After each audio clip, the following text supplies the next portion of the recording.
Politicians of all stripes agree threats are a serious problem. Have you not looked at the headlines about how Pierre Poilievre is described as dangerous? How the leader of the opposition in Alberta has described me as dangerous? When you start using that kind of rhetoric, that ends up creating an elevated risk for all of us. There's certainly been an increase, though, in threats and harassment for elected officials. We've heard from particularly women and marginalized community members that are feeling really targeted and attacked.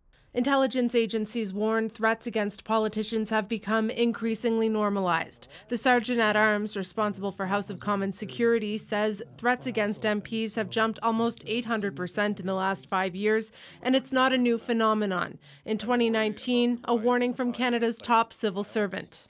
When people use terms like treason and traitor in open discourse, those are the words that lead to assassination. I'm worried that somebody's going to be shot in this country. There have already been incidents. In 2019, Justin Trudeau wore a bulletproof vest because of a threat.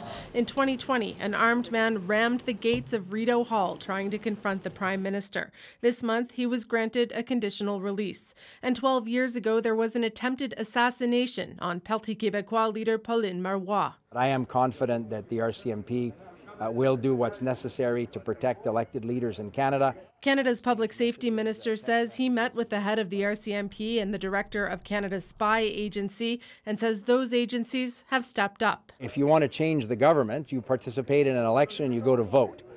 You don't engage in acts of political violence. The RCMP says it's in touch with its U.S. counterparts. It says threats are constantly evolving and the force is working with its international partners to exchange information and, when necessary, adapt.